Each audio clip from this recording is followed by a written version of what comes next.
OpenAI's secret AI chip aims to break their dependence on NVIDIA. A BBC investigation finds that AI chatbots struggle with facts.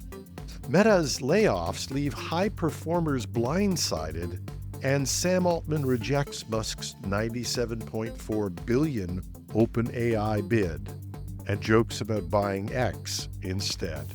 Welcome to #Trending. I'm your host, Jim Love. Let's get into it. OpenAI is moving forward with its long-rumored AI chip project, aiming to reduce its reliance on NVIDIA's dominant GPU technology. According to Reuters, OpenAI plans to send its custom chip designs to Taiwan Semiconductor Manufacturing Co., TSMC, for fabrication in the coming months, marking a major step toward hardware independence.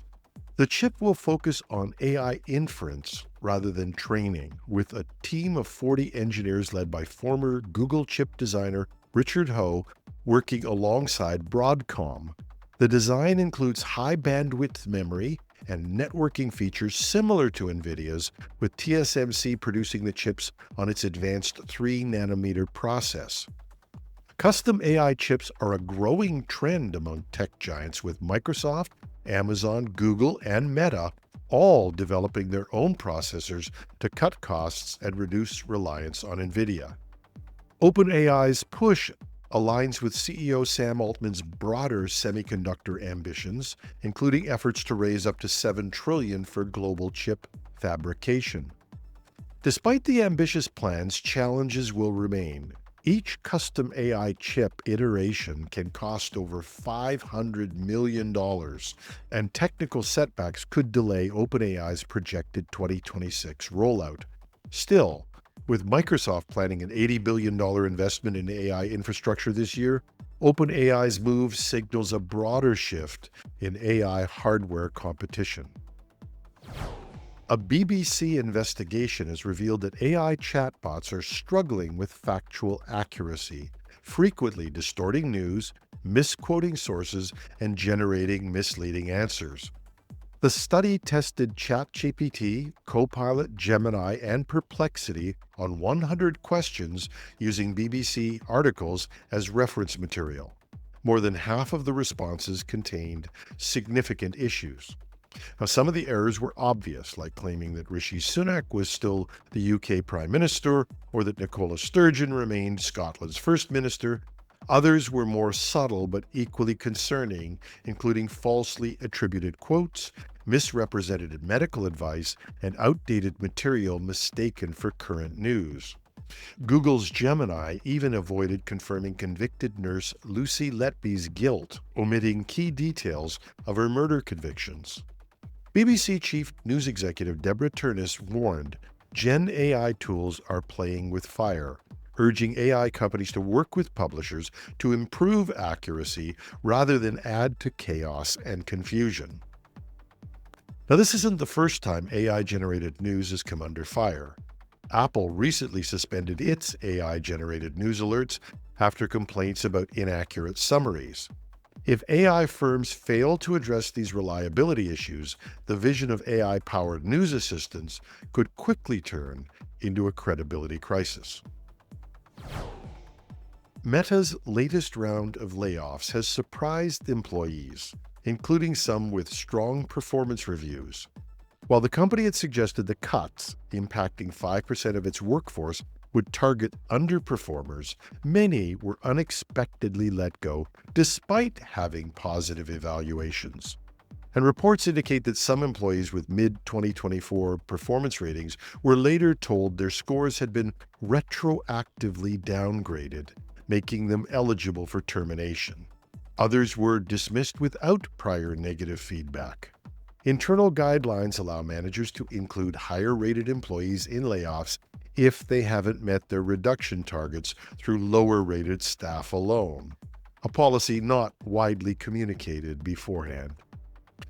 The layoffs have caused frustration amongst employees, particularly those facing the stigma of being classified as low performers. With a still uncertain tech job market, some fear that being labeled as such, accurate or not, could make it harder to secure new roles. And Meta's decision reflects a broader shift in tech layoffs. Rather than focusing on struggling divisions, companies are increasingly using opaque performance metrics, leaving employees uncertain about their standing until it's too late. I have to shake my head about this. We've been through a lot of tech layoffs, but, at least do people the service of being honest with them. Tell them they're disposable and you're getting rid of them. Don't pretend that it's a performance-based layoff. I'd also really love it if companies who do this would stop saying employees are our greatest asset. Nobody believes you. Elon Musk's attempt to take over OpenAI has been shut down hard.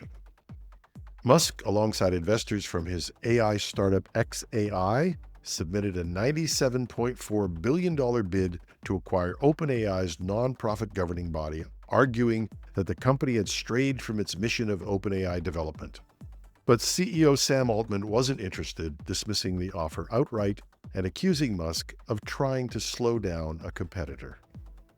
Altman also took a personal shot at Musk, saying, "I don't think he's a happy person. I do feel for him." And in a cheeky counteroffer, he posted on X, "No thank you, but we will buy Twitter for $9.74 billion if you want." That $9.74 billion is missing a single digit. Makes you wonder. Musk and Altman's feud has been escalating since Musk left OpenAI's board in 2018. He repeatedly criticized OpenAI's shift to a capped profit model and its partnership with Microsoft, launching xAI in 2023 as a competing effort. So, while Musk's bid may have very well been a serious financial play, Altman's offer to buy X was probably pure sarcasm, but beautifully done. The exchange underscores, though, the high stakes in AI, where control over this technology and the platform shaping public discourse remains fiercely contested. It's fine to have a little humorous bro spat over this, but Musk, given his position in the US government, is a powerful enemy, and whether he backs down remains to be seen. But one thing is certain, the AI arms race has seriously gotten personal. And that's our show for today. Love to hear your comments, tips, and even criticism. You can reach me at editorial@technewsday.ca or on LinkedIn or on YouTube. Just leave a comment under the video. I answer them all. I'm your host, Jim Love. Have a wonderful Wednesday.